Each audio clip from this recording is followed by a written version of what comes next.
Hello everyone, welcome to back my channel. I hope everyone is having a wonderful day. Before starting the video, please go ahead and hit the subscribe button and give this video a thumbs up. Today on The Bold and the Beautiful, Steffi and Brooke have words.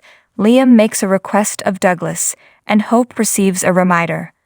At Forrester, Steffi concludes a call with Eye on Fashion as Brooke arrives. Steffi tells her that her father is not there and is likely with her mother.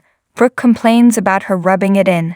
Steffi reminds her that her father is filing for an annulment and says she doesn't want another lecture about destiny. She tells Brooke she's the reason for her failed marriage, but instead, she wants to point the finger at them. You had it coming. Brooke learns Hope's in a meeting with Thomas and turns the topic to Thomas' past break with reality. She worries it could happen all over again. They bicker as Steffi insists Thomas isn't obsessed with Hope anymore.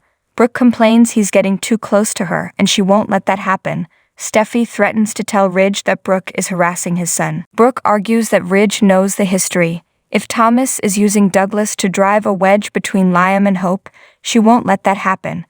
In the design office, Thomas tells Hope he's flattered that she finds him hot and says she obviously knows how he feels about her.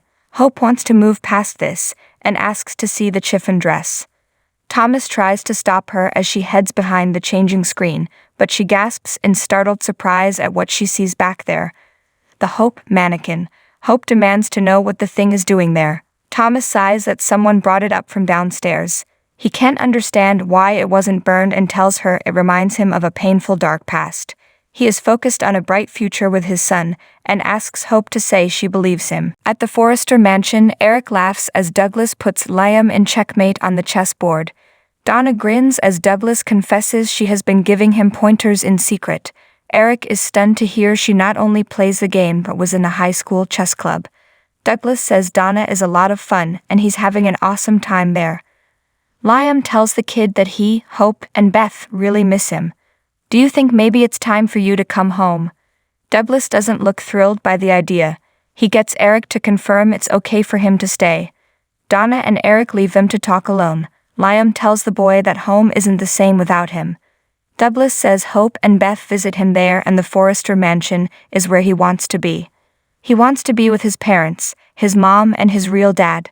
Outside the design office, Brooke listens as Hope tells Thomas how far he's come and how amazing his designs are. For that, I'm grateful to you. He jokes, it's not because you think I'm hot. Brooke cringes and enters the office. She asks to speak to Hope alone and hisses, "What are you doing? What's going on with you and Thomas?"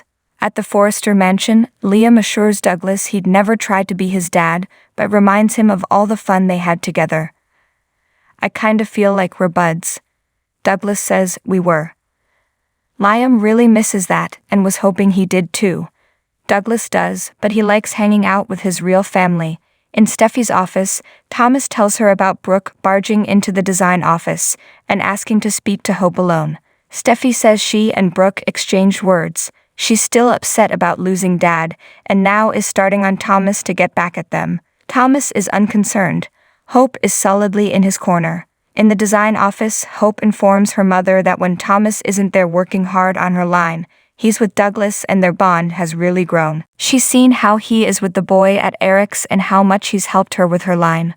Brooke realizes she has total faith in Thomas and tells her daughter she's too trusting.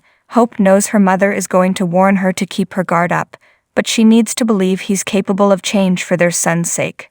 Brooke asks if it's true she thinks Thomas is hot. Hope protests, "It's not what you think." She explains that she agreed with Paris so they could get back to work. Hope is very concerned. Thomas was obsessed with her. He even had a mannequin that looked like her. Hope glances at the screen. Brooke continues on that she's spending a lot of time with Thomas at Eric's place. Hope explains that's because of Douglas. Brooke isn't sure Thomas knows the difference. She informs Hope that Liam, Beth, and Douglas are her family, not Thomas and Douglas. Hope knows this. Brooke's unconvinced, but Thomas has accepted her marriage to Liam. Hope has to get back to work with Thomas and tells her mother they must put a pin in this. She walks out. In the main office, Thomas doesn't want Brooke interfering in his relationship with Hope. Steffi asks, "Relationship?" and advises him not to let her catch him half naked again.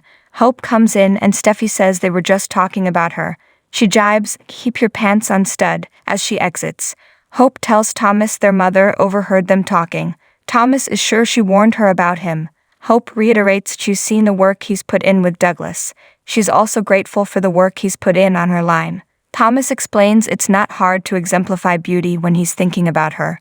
Hope steps behind the changing screen as Thomas takes a call. He disconnects and Hope emerges in a black gown she deems breathtaking. He says she's breathtaking. They walk over to the mirror and he stands behind her. Suddenly, he flashes back to his fantasy of kissing her when he was obsessed. Hope notices his sudden discomfort, but he assures her he's fine. "What am I doing?" he thinks to himself. Hope's married. I can't. Thanks for watching this video. Please subscribe to our channel, Bold Media Point, and stay with us.